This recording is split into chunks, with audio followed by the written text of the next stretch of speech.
Having tackled that, next thing we're going to tackle is also very simple and it's almost just the same thing as access to internet. Other than this one, you're going to be able to use this feature as soon as possible because there are applications on your computers and you'll be able to send them to your students. You'll be able to like restrict some of them, you'll be able to unrestrict some of them to your students, and that is very basic. So after this website here, you can come to applications, and when you come to applications, what you're basically going to be able to see is that it has the same window as the one for the website, and you can see that for the previous lesson here, these were some of the approved applications. So I'm just going to add an approved application here. If you want to have an approved application, you could browse an approved application. If you do not know the file name, you just come here to a desktop application, then you say this one is an approved application.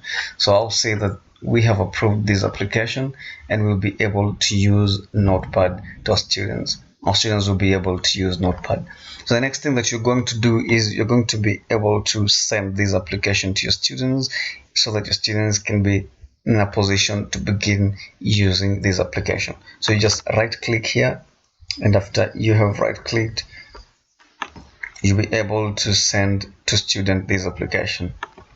So you send to student, and when you send to student, what happens here, you see an application here that is having a green tick here showing that this application is allowed, and this application is an application that is already running on the student's desktop and on the student's screen, and it is one of the applications that is allowed and that is not restricted. Same way, you can always restrict applications. Let's try and have a description of this one, like for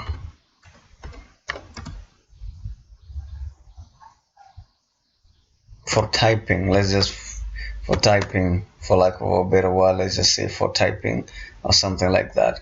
So you'll be able to have a description of Notepad, and you have its description, and you can also restrict some of the applications the same way that you would restrict a website. This has the same application, and basically you'll be able to see that the students, if you come here, you'll be able to see that on the students desktop, Notepad is being accessed, and the student might be able and might be typing at the moment.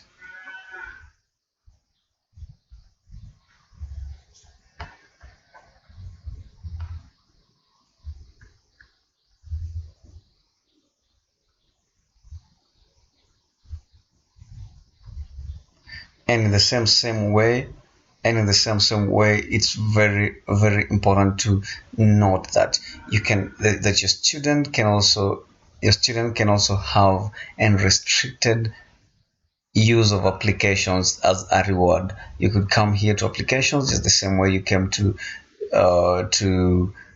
into your websites, though this feature is not applicable in this version, but it's the same. It's possible to allow approved websites only, and it's also possible to have a student accessing all the applications that are available in your computer. Maybe you don't want the student to access some applications and you have to block them, but when the student is done working, you can always allow access to the student as a form of reward. That is something you could also do, but that, I believe, is for another time.